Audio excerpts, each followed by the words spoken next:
Looks like rain again. We get a lot of that in the UK, which may explain why it was an Englishman who invented one of the world's most famous waterproof boots, the Wellington.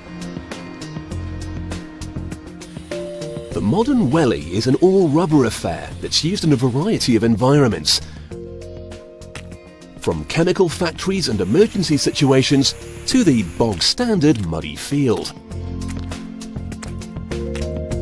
The original Wellington boot was invented by the Duke of Wellington, but was made out of leather.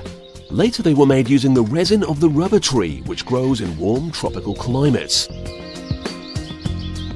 However, producing natural rubber became very expensive, so manufacturers turned to cheaper synthetic alternatives like polyurethane.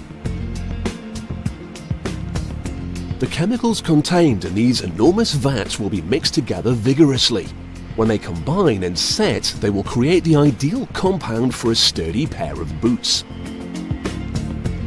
For a variety of different shades, colouring is added into the mixture before the chemical process that makes the synthetic rubber begins. Using large drums on wheels, the staff will mix a new batch of about 1,000 litres of the raw material.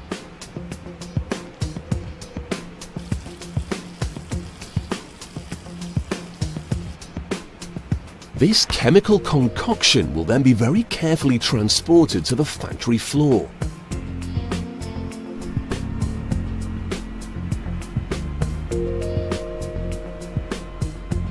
Here it's hooked up to the boot production machine and the process can begin. But how are these boots made? Well, it's actually quite a simple process. The liquid polyurethane will be poured into a boot-shaped mold where a chemical reaction will cause the rubbery material to expand. It then solidifies into the boot shape. However, if you made boots like this, they'd be solid. You wouldn't actually be able to get your feet into them. But that's where all these spare legs come into the process. These metallic feet come in all sizes. Once inserted into the mold, the polyurethane material will form the boot around this substitute foot.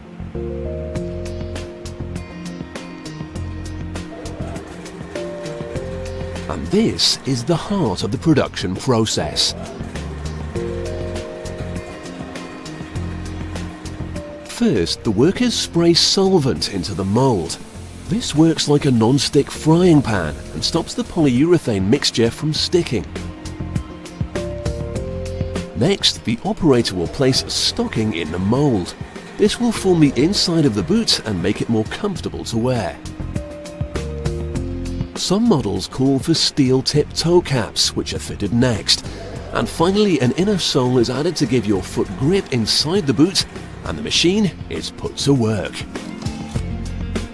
Once the mold is sealed, a pipe is attached and the polyurethane chemical mix is pumped in. Gauges monitor the pressure, and an inspector also takes regular samples to ensure the mixture is right.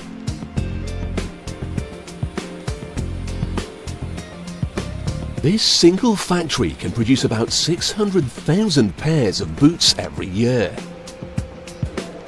When the machine opens up, brand new boots emerge complete with a handy sole. As turnover is high, robots are used to improve productivity, but much of the work is still done by hand. The new Wellingtons will have rough edges when they emerge from the mould, so the boots are trimmed and any extra rubber nubbins removed. They're then passed on for quality control to inspect and test.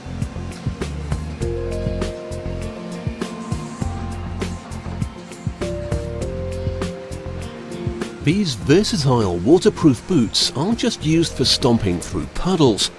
They will end up working in a variety of extreme environments, so they need to withstand abrasive substances as well as wear and tear. Testing includes flexing the sole through over 100,000 paces to be sure it can last the distance.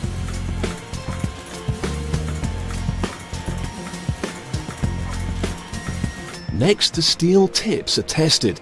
They should protect the toes from any heavy objects being dropped on them. They have to survive the impact of a 20-kilogram weight. And the boots themselves must be durable but flexible. Material samples are stretched to over 4 times their normal length to determine how much stress they can withstand.